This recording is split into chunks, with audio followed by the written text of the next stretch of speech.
Some people find peace through connection. The Sigma INFJ finds it through controlled disconnection. Not as avoidance, not as punishment, but as bandwidth preservation. There's a moment, quiet, internal, where they stop answering out of reflex and start responding by design.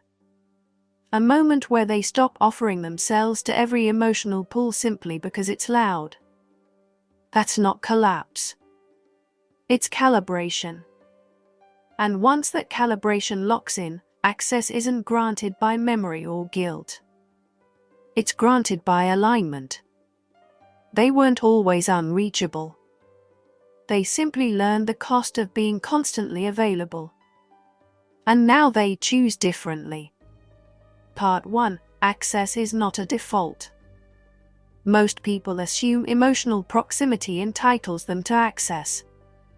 If they know you, they expect engagement. If they feel something, they expect a response.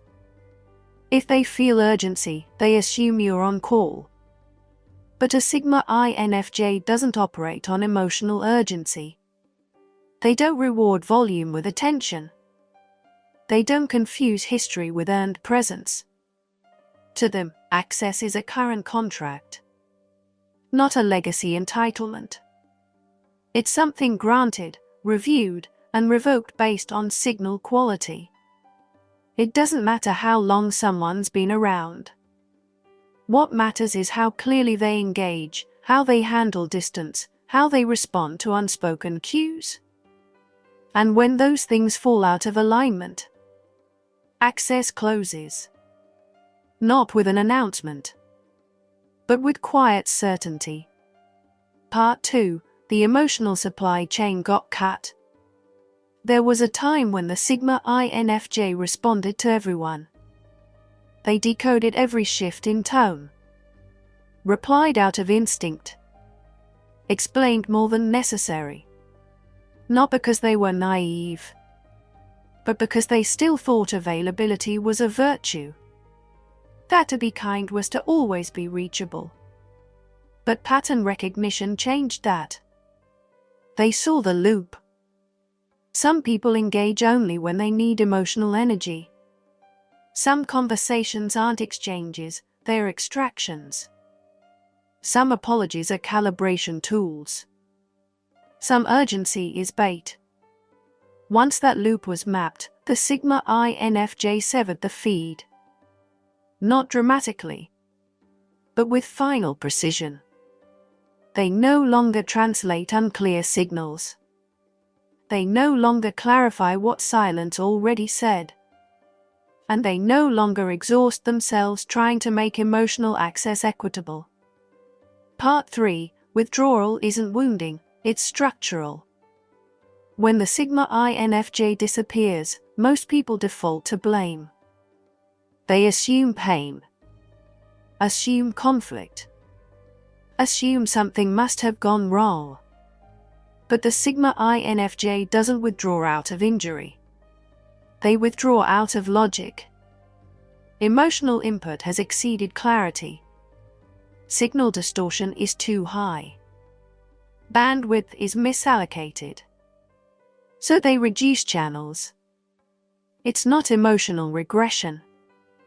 It's operational reset. And that reset doesn't come with announcements. They simply remove themselves from unnecessary loops. No dramatics. No escalation. Just removal. To others, it feels like ghosting. But it's not absence. It's signal prioritization. And if someone needs performance to believe the disconnection was real, they were never built to respect the invisible architecture anyway. Part 4. Silence as system pressure management. Most people think not replying is avoidance. But for the Sigma INFJ, silence is often the most honest response they can offer. Because processing isn't emotional, it's total. Every glance, phrase, delay, contradiction, all of it registers. And when the data pile gets too dense, the processor slows. Sometimes silence is a form of compression. Sometimes it's a hold on excessive interpretation. And sometimes it's a full throttle down to prevent noise contamination. This isn't about being overwhelmed. It's about preserving internal signal strength. They don't explain this, of course, because anyone who needs an explanation isn't attuned to signal in the first place. To a Sigma INFJ, silence isn't the absence of care. It's the presence of filtration. Part 5. Visibility is now strategic. The Sigma INFJ used to offer full visibility. Not in words, but in presence. They'd show up when asked. Reveal when invited. Hold space even when they weren't sure it was safe. That's over now. They no longer appear by default. They appear by algorithm. Is the environment signal rich or just loud? Is the other person emotionally self-regulated or looping for reaction? Is there space for precision? If the answer is no, they remain unread. If the answer is yes, they engage, but never at full bandwidth. Most people won't even realize they're only getting the outline. Because the Sigma INFJ no longer issues a full download to anyone who hasn't earned layered access. And they don't correct misreads. They let shallow interpretation stand. Because if someone's that eager to fill the gaps, they were never qualified to hold the real version anyway. Part 6. Absence isn't a message, it's a policy. When people ask, why did they stop talking? What they often mean is, why did they stop performing the connection I expected? But the Sigma INFJ doesn't perform. They connect in ways that require no show. They remain still when noise increases. They preserve alignment, not comfort. And when things feel off, when contradictions spike, when emotional expectations become parasitic, they disengage. No confrontation. No broadcast. No pre-exit survey. Because absence isn't a strategy to provoke. It's a shift in contract terms. One that requires no explanation. And no reversal. Conclusion: reaching them is no longer the point. If they don't reply, if they don't reappear, if their presence no longer bends to emotional pull, it's not because they're cold. It's because they're calibrated. They know what their peace costs.